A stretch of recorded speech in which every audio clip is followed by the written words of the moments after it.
Alright, so eto na nga mga kababayan, okay? Pinky Lacson, huling-huli sa kanyang kasinungalingan. Dahil affidavit ni Manong Chavit Singson, nakahanda na, notaryado na, pero bakit pinigilan? Oo. Alam nyo ba kung ano ang sikreto ng administrasyon ni Marcos Jr.? Kung ano yung mga script nila? Hindi nyo pa ba nahahalata? Ha? Mamaya po, ibubulgar natin yan. Ang sekreto na yan. Ha? Kasapakat ang ombudsman sa kanilang pagtatakipan para makaligtas sila sa kanilang mga ginawang kasalanan sa atin at sa ating bayan. Pero kahit anong gawin nila, huli na ang lahat dahil gising na ang taong bayan, hindi na magpapabudol sa mga kawatan sa ating lipunan. At pag-uusapan po natin lahat ng yan mga kababayan, maya-maya po lamang. Para lagi kang updated. Ako nga pala si Bidaya ng mga oposisyon sa kasalukuyan mo. At sabi nga, galit na galit ang mga dapuhan ng Pangulong Duterte. Kung hindi ka pa nakakapag-subscribe, isubscribe mo na yan! At syempre, magandang araw mga banateros at mga kababayan kong Pilipino. Sa iba't ibang panig ng mundo, ako po si Master Judea. Tayo po ay nagbabalik para pag-usapan ang mga balita na nangyayari sa ating bansa. Yan o.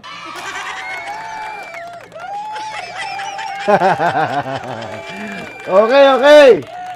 At syempre, ang pag-uusapan po natin itong pagpapaliban ni Panfilo Lacson sa Blue Ribbon Committee hearing. Ayan.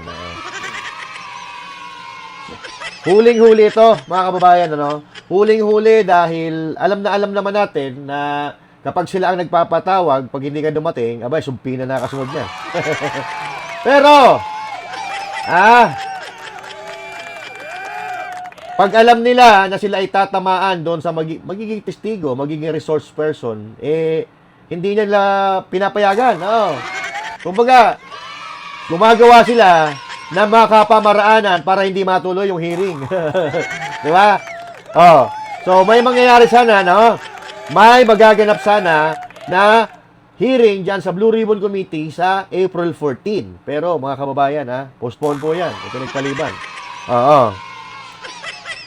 At dito, mga kababayan, maliwanag pa sa sikat ng araw, kitang-kita na natin kung ano ang sikreto nila at kung ano ang script nila, kung ano yung playbook nila. Kitang-kita na. May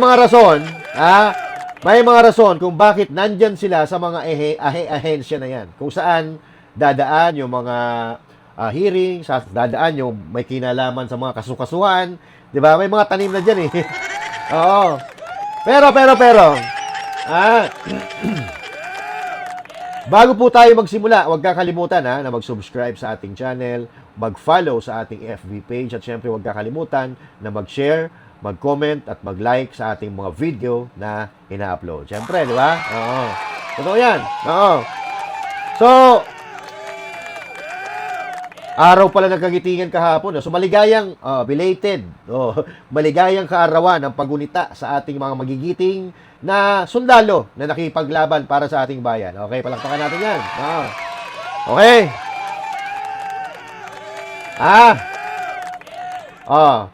Nakikiselebrate tayo dun sa mga magigiting, Puwera doon sa mga mandarambong na umuubo sa kaban ng ating bayan. Hindi kayo kasali doon, mga animal kayo, Mga salot kayo sa lipunan, Mas inuunan nyo pa yung kaban ng bayan kaysa sa pagpapaunlad at pagtatanggol sa ating bansang Pilipinas,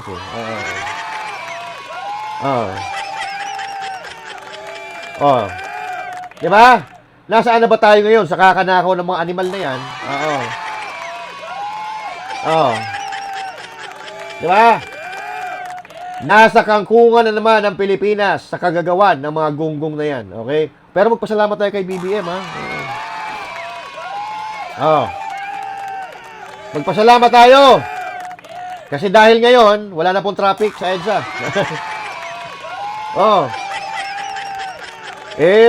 Kayo naman, may magandang naidulot din pala si Presidente Marcos Jr. sa bansang Pilipinas. Lumuwag ang kalsada.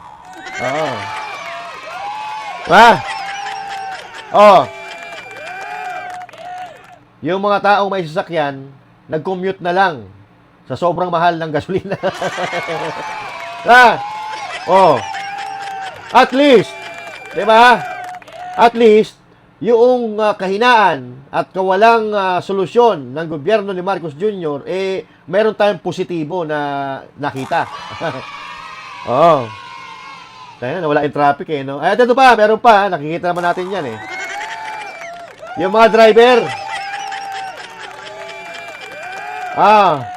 Yung mga driver nagpapasalamat ngayon dahil hindi sila pagod. Hindi sila pagod dahil hindi na sila bumibiyahe. Sa sobrang mahal ng diesel, wala na silang kinikita. Tangin na. Kaya pala maluwag ang kalsada. Wala nang kinikita yung mga namamasada. Di ba? Tsale. Kaya, yung mga driver, kumakanta na lang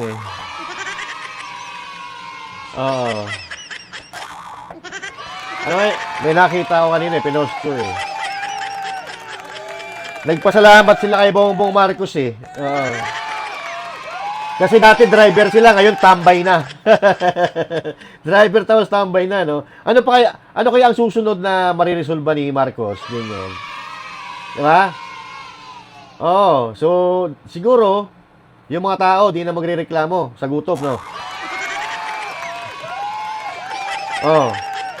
Baka yun ang susunod na mariresolba niya. Yung mga tao, hindi na nagugutom. Hindi na magrereklamo sa gutom. Kasi, nagkamatay na sa gutom.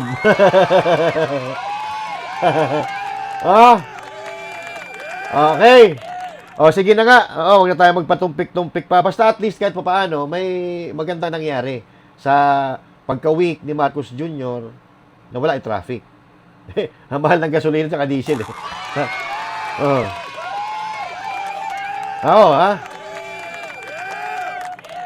Binenta ko na nga yung diesel ko na sasakyan Binenta ko na nga magmumotor na lang ako Kaya lang yun. Hayop! Dito na tayo sa ating topic ngayon, mga kababayan. Unang arangkada, no? Arangkada ba to? Alak na buntot ni Lacson, napunta sa bewang niya.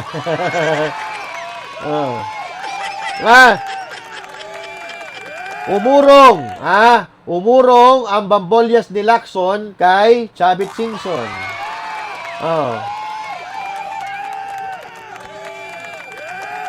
Tatamaan yung amo niya Di ba? Tatamaan yung mga amo niya sa mga bibitawang testimonya ni Manong Chavit diyan sa Blue Ribbon Committee.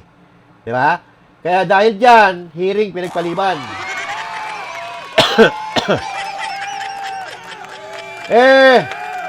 Alam naman natin kung ano sasabihin ni Manong Chavit Di ba? Mukhang nabulungan. Hoy, Lacson! Tayo, tigil mo yan. Sabi siguro tigil mo yan. Wala kang maleta. Kaya, ayun. Yung hearing sa Blue Ribbon Committee, pinospone. Ayan. I-postpone mo yan. Pag di mo i-postpone yan, yari ka. Akala kasi nila hindi ka kasi si Chavit Singson sa amo nila. Dumalo ka Dapat si Singson pumunta yan dyan sa hearing doon siya magsalita-salita. Ayan. Nandiyan na. Gusto lang pumunta sa hearing. Pinalaga na kayo. Nagsiikutan naman ng mga tumbong nyo. Di ba? Wala ka pala Wala ka pala Lacson Akla ka pala Di ba? Di ba? Binuhin mo sa pagkakataon na ito, mas matapang pa yung testigo kaysa doon sa hurado.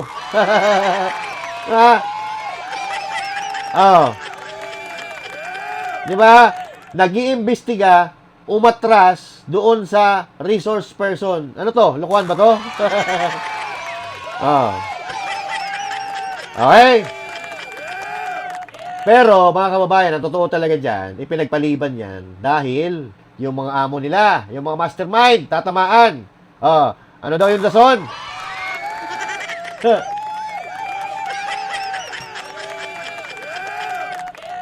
Ano daw yung rason ni Fenphil Lacson? Pakinggan natin, mga kababayan. Baka masakaling mabudol kayo.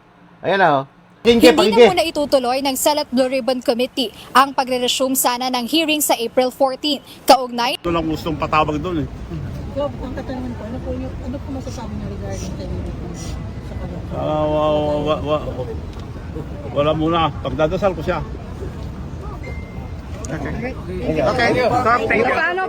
Hindi na muna itutuloy ng Senate Blue Ribbon Committee ang pagre-resume sana ng hearing sa April 14 kaugnay ng maanumalyang flood control projects. Ayon mismo sa chairman ng komite na si Senate President Pro Tempore Senator Panfilo Ping Lacson, ipinaliwanag ni Senator Lacson, maaari niyang ikonsidera ang muling pagpapatawag ng pagdinig kung makapagsusumite si former Governor Chavit Singson ng kahit kopya man lang ng kanyang draft affidavit. Sinabi ng senador na binigyan ng Blue Ribbon Committee si Singson hanggang April 7 para isumite ang kanyang draft affidavit. Ngunit wala itong natanggap na tugon. Wala na natanggap na tugon. Oh.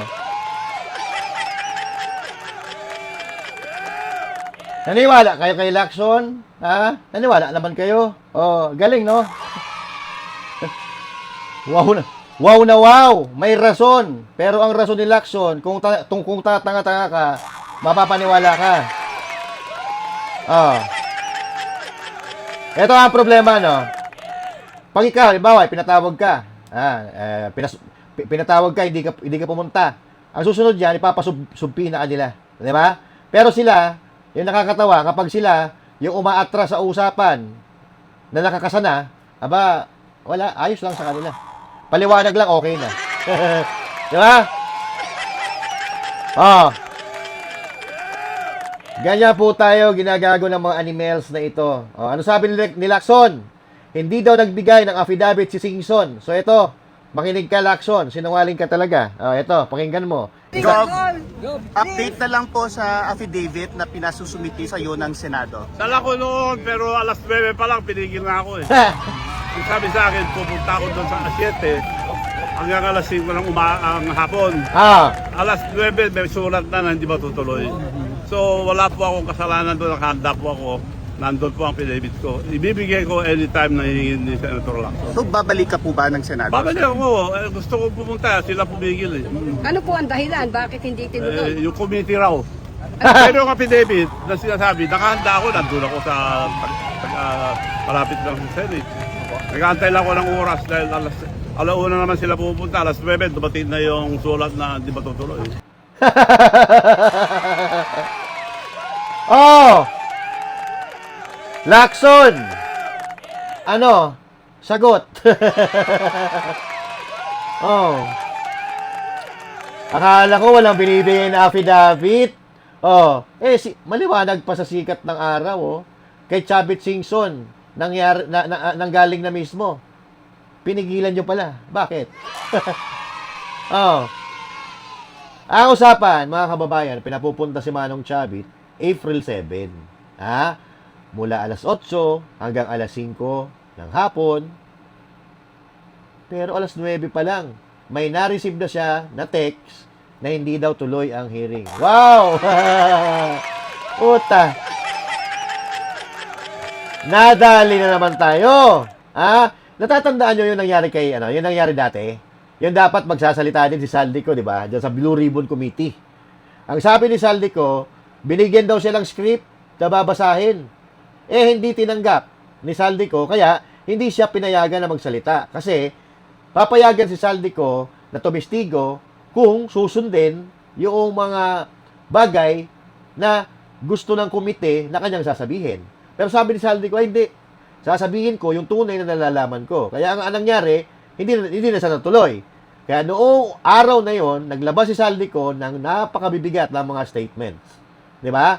Dahil nga, ayaw nilang tanggapin, ayaw ni Saldico tanggapin yung script na binigay nila. So, parang sounds family sa nangyari kay Chavit Singson. Di ba? Dahil hindi pabor sa kanila yung mga maaaring sasabihin ni Manong Chavit Singson as a resource person, pinospone nila. Pinagpaliban yung hearing. It's either ipagpapaliban o hindi ka na iimbitahin. Kasi sa sitwasyon naman ni Manong Chavit, kunyari, na-postpone. Pero I doubt it kung matutuloy pa si Chavit Singson. Pinigilan na nga siya ngayon, di ba? Ang mangyayari dyan, hindi na siya matutuloy dyan. Hindi na kayo iniimbitahan. Magdadahilan na lang yan, yung mga kulokoy na yan, magdadahilan na lang yan para hindi mapunta dyan si Chavit Singson. Ayan, ginawa na nga nila, oh. Oh. Kaso nga, di na nila mapipigilan na lumalabas ang katotohanan. Yan, kitang-kita natin kung paano na pinagtatakpan yung tunay na mastermind. Kasi ito, nagdadahilan sila ng affidavit. Eh, sabi naman ni Manong Chavit, yung affidavit naka-ready na. Di ba? Oh. Eh, lalo na yung 18 na sundalo. Sabi ni Lacson, pwede imbitahan. Eh, kay Chavit pa nga lang eh. Mag-isa pa lang eh. Naglato ka nila eh. Di ba? O, di ba? So, itong si Lacson, yabang-yabang. Nung kasagsagan po nitong flood control anomaly, yung paumpisa pa lang ito. Keso, nag-imbestiga siya, inutusan niya yung mga staff niya na mag-imbestiga. Eh ngayon, nasaan na po yung resulta ng sinasabi niya na pag-iimbestiga? Nasaan na yung mga pangalan ng mga personalidad na lumulutang o lumutang doon sa investigasyon na ginawa nila? Wala na. It's gone. Nga. Diba? Eh, ngayon, makikita natin na kaya pala kunyari, nag-iimbestiga para maging Blue Ribbon Committee Chairman. Diba? Pero ang tanong, nasaan na yung mga personalidad daw na papangalanan niya? Buta, may mga paano-ano pa eh, pa video-video pa siya eh, di ba? Oh, may pa-PowerPoint pa siya. O ito, Ghost Flood Control Project. O ito, giba agad. O, nasaan na? Pati mo nilabas yung pangalan.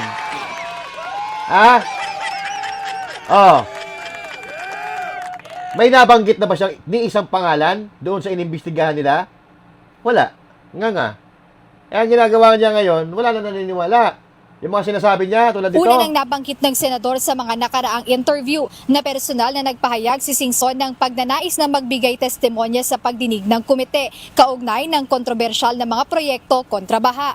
Dito, inaantay din ng chairman ng Blue Ribbon kung may 5 pang miyembro ng komite ang lalagda sa partial committee report upang maipresenta ito sa plenaryo ng Senado. Sa kasalukuyan, 4 pa lamang na senador ayon kay Senator Lacson ang nakapirma sa nasabing report. Kabilang sa kanya, nakapirma rin sina Senator Risa Ontiveros, Senator Bam Aquino at Senator Francis Kiko Pangilinan. Ayon kay Senator Lacson, kulang pa ito ng 5 upang maabot ang 9 na lagda na kinakailangan upang makabuo ng mayorya at maipresenta ito sa plenaryo ng Senado. Aga minarapat din na ipagpaliban yung pagdinig ng Blue Ribbon sa susunod na linggo dahil nga dito sa nakataas na national emergency sa bansa.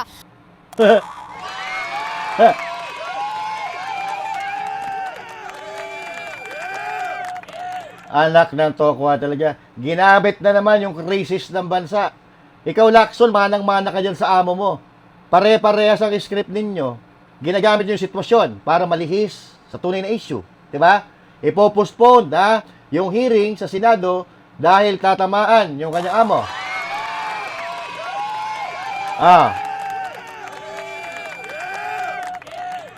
Ipagpapaliban daw yung hearing dahil sa krisis. Eh, bakit yung sa Kongreso, tuloy-tuloy ang investigasyon? Bakit? Kasi, kalaban sa politika ang iniimbestigahan. Diba? Kasi, ang hearing diyan sa Kongreso, impeachment laban kay VP Sara. At ito naman, ang mga babanggitin sana ni Chavit Singson ay kontra sa mga amo nila. Kaya, kung sa Senado hindi tuloy dahil sa crisis daw na sinasabi nila, sa Kongreso tuloy dahil ang iniimbestigahan si VP Sara. Huwag kami, iba na lang. Kayo na lang. kayo na lang mag-usap-usap kasama yung mga loyalista nga kasi baka sigurado maniniwala sila sa iyo. Diba? Yung pagdideklara pa lang na bigla-bigla nagdeklara ng state of energy emergency na hindi naman kailangan, ano ibig sabihin yan? Para pag-usapan. Siyempre, kumagat naman tayo. Tayo lang yung sa Pilipinas ang kauna-unahan na nagdeklara ng state of emergency. Nakalimutan na yung Flood control, di ba? Kasi doon sa state of emergency. Ibig sabihin yan, kunyari, nakapokus sila sa crisis para di ba pag-usapan yung issue na nakawan. May nagawa ba si Marcos Jr. regarding din sa crisis na pinagdadaanan natin ngayon? Meron ba? Wala pa naman maliban na sa pagsisinungaling ng aso niya si Claire Castro. Di ba? Oh. Kahit anong attempt ninyo na paglilihis, mga ulul kayo, hindi namin titigilan yung flood control na yan. Hanggat hindi na nanagot yung mga alam namin na mastermind. Ha? Sinuspend ang hearing, ha? Para makapag-focus tayo sa krisis. Ha? Kasi alam nila na pag sumalang si Chavit Singson, sino ba pangalanan yan? Sinabi naman yan lagi ni Romualdez, Sandro, Marcos Jr., di ba? Yan ang mga pangalan na binabanggit ni Chavit Singson. Sinabi na ni Manong Chavit yan noon pa. Di ba? Kaya takot na takot sila kapag humarap si Manong Chavit yan sa hearing,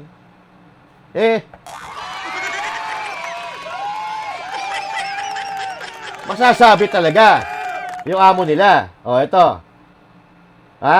Yan. Pwede po bang i-share nyo sa amin kahit konti lang tungkol doon sa affidavit na isasubmit ninyo? Ay, hindi pwede. Sila lang pwede bumasa noon ng affidavit. Pero ready po kayo o pupunta po talaga kayo sa flood control hearing na Kung tawagin ako dahil pupunta ako talaga. Para makatulong. Dahil sila naman nagsabi na isumbong sa Pangulo. Isusumbong ko sa Pangulo. Banggitin po ba kayo mga malaking personality sa court sa flood control doon? Of course, yung mga responsible dyan. Senator, Congressman, Mayor. Hindi mo na doon na lang para di ma-preempt yung hearing. Pero na-firman yun yung affidavit. Na-firma na notaryo na, nakadotaryo na. Naka-ready po ako noong asyete, dahil asyete nung sinabi. Hanggang alas 5 ng hapon. Alas 9 may dumating ng text na hindi na matutuloy. Tama, iniwan nyo na po doon? Ha? Affidavit, iniwan nyo na po doon? Or Hindi ko na binigay. Kinansel nga eh. Kailan nyo po balak isubmit po again personally? Kung anong sabihin nila. Nag-usap na ba kayo ni Senator Nag-usap Lacson kami ulit? noon, submit po yung mga affidavit mo sa A7, sabi. Nandun ako sa lugar na yon, hindi ko naman pwede puntahan doon walang tao ron. Correct. Pwede may text na sa bahay na hindi pa tutuloy. Pero recently, sir, may Ha? communication na ba kayo ulit ni Senator Lacson? Wala pa. Ang sinabi nila, hindi pa sigurado kung kailan. Hindi kaya nararamdaman nila na meron kayong malaking pasabog kaya Kaya hindi ko lang alam. Pero ang rason nila, hindi pa approve ng committee. Hindi naman na-approve ng committee kung sino-sino lang gustong patawag doon. Correct. Yan ang problema. Yung mga rason na alam mo, nagawa-gawa lang nila. Di ba? Hindi pa na-approve ng committee. But kahit hindi ma-approve yan, kahit hindi ma-approve yan, pag ikaw, na committee chair, putan, lagi na nga nangyayari yan Pagka yung gustong-gusto nyong tao na iimbitahan, kahit walang approval ng tuloy-tuloy ang hearing. Pero pag dito na, kay Chavit Singson, bakit? Tama yung tanong Meron ba kayong pasabog? Malaking pasabog? Yan ang katotohanan. May malaking taong tatamaan sa mga bibitawan ni Chavit Singson. Kaya ipinagpaliban daw, di umano, ang hearing na yan. Galawang guilty yung mga ganyan. Iwas pusoy ang tawag dyan. Papayag ba yung mga yan na napasukin sila sa teritoryo nila kung alam nilang masasaktan sila? Hindi sila papayag. Alam naman natin na maraming bala si Chavit Singson kaya takot sila. O ngayon, I doubt it. Kung iimbitahan pa nila si Chavit Singson. Kaya kung ano-ano na lamang yung mga palusot nila di ba? Para maiwas na makapag-testigo dyan, makapagsalita dyan si Chavit Singson. Di ba? So, yun ang problema. Nagtatakipan talaga.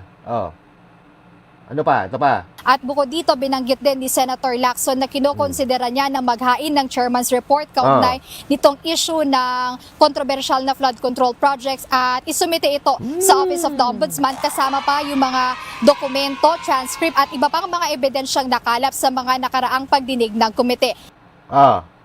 Nakita nyo na? Yan ang script. Lahat ng desisyon sa investigasyon sa Senado man, sa Kongreso, kung saan-saan, ombudsman ang magdidesisyon. Di ba? So now, alam nyo na kung bakit si Remulla ang ombudsman. Di ba? Hindi nyo pa ba nahalata? Hindi nyo pa ba nakikita kung ano yung ginagawa nila? Yung resulta sa ICI investigation, anong sabi? Bahala na daw ang ombudsman, sabi ni Castro, kung ipapakita o ilalabas nila yung resulta ng investigasyon. Ombudsman ang magdidesisyon. Yung hearing ni VP Sara Duterte, pagkatapos niyan, i-refer sa ombudsman, sa DOJ, sa ombudsman pa rin. Di ba? Ang magdidesisyon. Yung salin ni VP Sara Duterte, yung pagsusubpina kay Michael Poa, sino nagdesisyon? Ombudsman. Di ba? At itong investigasyon sa Senado, narinig natin, malinaw na malinaw sa balita, sino magdidesisyon? I-refer na naman sa ombudsman.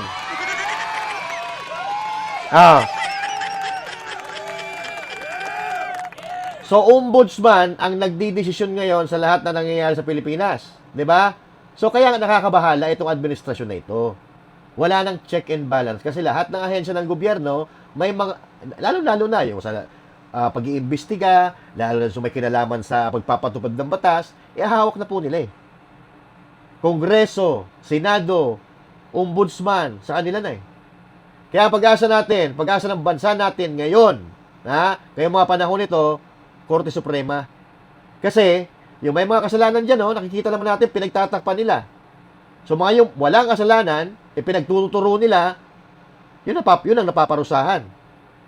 Kaya ito na sinasabi ni Remulla, Kakasuhan ng plunder ng Ombudsman sina dating Senate President Chis Escudero at House Speaker Martin Romualdez. Live mula sa TV5 Media Center, nangunguna sa balita si News 5 Justice Correspondent Camille Samonte. Camille, anong basehan ng isasampang kaso sa dalawang dating leader ng Kongreso?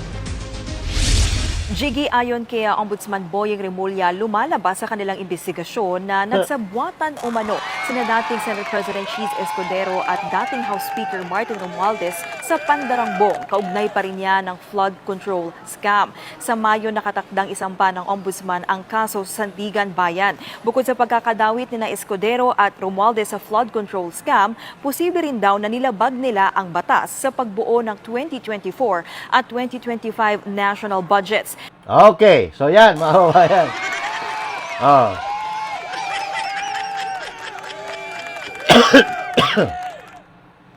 Saan galing yung desisyon na yan? Ombudsman. Di ba? Dati, narinig lang natin yung pangalang ombudsman pag meron ng kakasuhan na empleyado ng gobyerno, may kakasuhan na politiko, doon lang natin maririnig yung salitang ombudsman. I-refer natin sa ombudsman. Pero ngayon, lahat ng kaganapan sa Pilipinas, may involvement ang ombudsman. Di ba? Kaya alam na natin, noon pa man, kung bakit nandyan si Remulla bilang ombudsman. Di ba? Alam na, sinasabi na natin dati pa. At ito ba, sinasabi nila magkasabwat si Romualdez at si Escudero. Anak ng toko, hindi nga magkasundo yan dalawang yan eh. Di ba? Una pa lang, hindi naman magkasundo yan. Si Chis Escudero kasi dati, alam naman natin na mas panig siya kay VP Sara kaysa kay Romualdez. Di ba? Kung matatandaan ninyo, mga kababayan, nag-privilege speech itong si Escudero, binanatan niya si Romualdez, di ba? Isa si Chis Escudero sa mga nagbulgar sa pambabalahura na ginagawa ni Saldico at ni Romualdez sa budget ng Pilipinas, maliban kay VP Sara. Sabi ni VP Sara Duterte dati, ang may hawak ng pera ng Pilipinas ay si Saldico at si Romualdez. At ibinulgar naman ni Chis Escudero yung pambabalahura ng dalawa sa budget ng Pilipinas. So parang ginastify ni Chis Escudero na tama yung sinasabi ni VP Sara Duterte. So, malabo na magsabatan si Escudero at si Romualdez. But, don't get me wrong. Hindi ko po pinagtatanggol si Escudero. Ako, kababayan ko si Chis at kababayan ko si Love. Di ba? Di ba? Si Love Marie. Di ba? Love Marie pangalan ni Heart Evangelista, di ba? Kung may kasalanan si Chis Escudero, dapat niyang panagutan. Definitely, he needs to face that. Di ba? Pero ang nakikita kasi natin, mga kapatid, mga kababayan, parang nagtuturo lang sila ng tuturo eh. Nagtuturo ng ibang mga politiko para mawala yung involvement nila sa issue na pagnanakaw. Eto, logic na lang. Sa tingin nyo, babanatan ni Escudero si Romualdez kung alam niya or kung halimbawa, sabihin na natin kung magkasabot ba talaga sila. Oh, ikaw ba, babanatan mo ang isang tao na may hawak na alas laban sa'yo? Eh, syempre hindi. Mabubuking ka. May hawak ka. Halimbawa, ako, kaibigan ko. Oh, huwag kang magsasalita kasi may alas ako laban sa'yo. Oh, pero wala eh. Binanatan pa rin ni Cheese si Tamba, di ba? Nagsimula ito, noong si Cheese ay hindi pumabor sa impeachment laban kay BP Sara. At lahat ng ito, may kinalaman pa rin sa pamumulitika, may kinalaman pa rin sa impeachment ni BP Sara na ipinipilit talaga nila ng ipinipilit. Para malaglag si BP Sara at makatakbo yung mga manok nila sa darating na eleksyon para kung yung may kasalanan sa kanila, maabsuelto, hindi mapaparusahan. Kasi, tandaan natin, nung nagdeklara si BP Sara Duterte, ang sabi niya, dapat merong managot. At yung vice presidente na kukunin niya, yun ang mag-iimbestiga, yun ang magbibigay ng parusa doon sa mga kawatan na nandambong ng pera ng kaban ng ating bayan. Diba? So ito, mga kababayan, ay konektado pa rin ito sa impeachment laban kay BP Sara Duterte kasi takot na sila dahil sa posibilidad na maging presidente si BP Sara. Sinabi noon ni dating DPWH Undersecretary Roberto Bernardo sa Senate Blue Ribbon Committee na nagbigay siya ng 160 million pesos kay Maynard New na umano'y bagman ni Escudero. Si New ay isa rin sa mga campaign contributor ni Escudero. Okay. Eto, di ba? Sino yan? Eto, pukin ang ilan to. Umamin nga yan, siya nagnakaw eh. Si Cheese Escudero tumanggi. Di ba? Tumanggi, tinanggi nila. Si Romualdez, tatanggi siya o tatanggi yan. Pero, tandaan natin kung sino ang may hawak ng kaban ng bayan.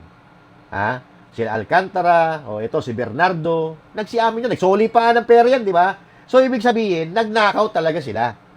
Di ba? So, ito dapat ang nasa huyo. Ito dapat ang nasa kulungan, itong putang inan to.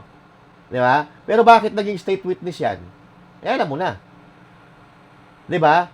So, dati, mga kapatid, mga banateros, ang issue nila kay Escudero ay yung donation daw. Campaign fund donation. So ngayon, nadagdagan na. Diba? Nadagdagan na dahil kasabwat na si Cheese Escudero sa pangangawat sa kabalang ating bayan. Pero dapat natin mapatunayan yan. Pero iniisip ko kasi, wala akong makita na nagkukunik . Maliban doon sa mga pahayag nito ni Bernardo, na alam naman natin na salang-sala na yung mga sasabihin yan . Salang-sala na. So, ito, na paninira kay Cheese Escudero, but don't get me wrong. Bicolano ako, Bicolano si Cheese Escudero, but definitely, if he had done something wrong in our country, I want him to face it, di ba? Pero itong ginagawa nila kasi kay Cheese Escudero, halatang halata . Halatang halata. Ginagawa nila ito para mapigilan si Escudero na magsalita ng mga nalalaman niya. Para takutin si Escudero para sumunod sa kanila. Pero sa tingin ko, hindi nila mapapasunod si Cheese Escudero. Alam naman natin, si Cheese Escudero noon pa naninindigan din yan . Diba? Ngayon lang tayo medyo nagano dyan kasi noong ginawa siyang waiter ni Lisa Marcos. Diba? Na parang feeling natin ay naging tuta ka na ni Marcos Jr. Pero, nung dinipensahan niya si BP Sara Duterte, doon natin nakita na hindi pala. Tumitingin lang si Cheese Escudero kung nasaan yung tama. At nagsasalita siya kahit sino ang masagasaan. Nakikita na naman natin, pamamalakad yan sa Sorsogon, di ba? Mas maganda pa yung Sorsogon sa iba't ibang lugar sa Bicolandia, I'm sorry kasi ako, lagi ako napupunta sa Sorsogon, ang ganda ng kalsada. Ang ganda ng mga infrastruktura. Kumpara mo dyan sa Camarines Sur. Di ba? Kumpara mo dyan sa Albay. Kumpara mo dyan, Sorsogon maganda talaga. Alam niyo naman, kahit yung mga Bisaya na naglaland trip, nadaan sila ng Sorsogon. Di ba? Tuloy natin muna to. Na rin sinabi ng ombudsman na minadiscovery silang money trail o paggalaw ng pera papunta kay Escudero matapos aprobahan ang 2025 national budget. Kasama rin si Romualdez sa mga nabanggit sa pagdinig ng Senado na tumanggap umano ng milyong pisong kickback mula sa flood control projects. Hindi nga milyon bilyon nga ang natanggap niyan Di ba? So ngayon, nung nagsalita si Cheese Escudero, binanatan si Martin Romualdez, kumontra sa impeachment ni BP Sara, ayan, may nasilip na sila laban kay Jesus Codero. Walang kaya talaga, oo. Narito ang pahayag ni Ombudsman Remulla. It's actually the way that the budget was passed upon by the two houses and how many things happen to have been implemented because of that. At kami may payag na bang kampo ni na Escudero at Romualdez? Jiggy, wala pang bagong pahayag na inilalabas sina Escudero at Romualdez pero dati na rin nilang itinanggi na sangkot sila sa flood control scandal. Ayon kay Okay, itinanggi. Si Romualdez tumanggi. Si Jesus Codero tumanggi. So now, kayo tatanungin ko, etong pagtanggi ni Romualdez, naniniwala ba kayo? Ako, naniniwala ako sa pagtanggi ni Escudero. Diba? Pero ito, ni Romualdez, tumatanggi siya, wala siyang kinalaman. Putangin lang yan. Tingnan mo nga yan, laylay na, tukan yan eh. Laylay na yung eye bags niyan eh. Diba? Kung walang ginawang kasalanan yan, di may stress yan. Oo. Namamayat ang hayop na yan dahil nakukonsensya yan. Oo. Di ba? Ba naman, sabihin mo, wala ka namang sakit, tapos namamayat ka. Anong dahilan yan? Eh di siyempre, hinahabol ka na ng konsensya mong hayop ka. Di ba? Ombudsman Remulla, marami pang miyembro ng Kongreso ang posibleng sampahan ng kaso sa mga susunod na buwan. Titignan din daw nila kung may mga paglabag sa budget process sa panahon naman ni dating House Speaker Lord Alan Velasco noong Duterte administration. Wow! Daka na. Nadamay na naman yung Duterte administration ah. Puta, wala talaga. Oo. Humaling na talaga kayo sa Duterte. Oh. Utang ina. Yung korupsyon, ngayon nangyari, tapos pilit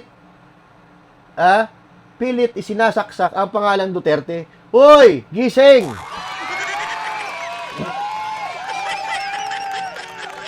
Oh. Kayo na nga mismo, yung mga supporter na nga nyo mismo ang nagsasabi na tapos na. Tapos na ang mga Duterte. Pero bakit hindi kayo makamove on sa mga Duterte?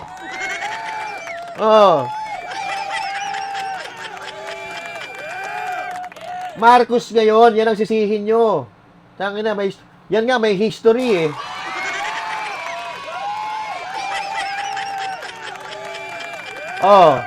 Yung Duterte ba, may history sa pagdanakaw? Wala. Samantala, Jiggy, nagbabala naman si Remulla kay House Secretary General Cheloy Garafil na sundin ang sabina ng Ombudsman para ilabas ang Statement of Assets, Liabilities and Net Worth o SALN ng ilang kongresista at empleyado ng Kamara. Kasama dyan ang SALN ni dating House Deputy Secretary General Sofonias Gabonada na nagsilbi sa termino ni Romualdez bilang House Speaker noon. Kung hindi pa raw susundin ng Kongreso ang sabina ng Ombudsman, ipasususpindi ni Remulla sa posisyon si Garafil. Mga etos lang yun. Kaya si Garafil, tuta rin ni Marcos yan, di ba? Si Garafil, yan yung dating PCO secretary. Tinanggal, dilipat, kung saan-saan, di ba? Ayusik ata yan, if I'm not mistaken, or basta nandyan yan sa PCO dati. Yung Garafil, garapon na yan. So ako, ito ang ginagawa. Kung matatandaan natin, di ba? Dati, hindi naman sila umakit sa ombudsman eh. Nung hindi pa ombudsman si Boying Remulla, DOJ sila kumukuha. Halimbawa, yung mga sumpi-sumpina na yan, DOJ, di ba? DOJ talaga sila pumupunta. Pero ngayon, ang laki ng kapangyarihan ng ombudsman.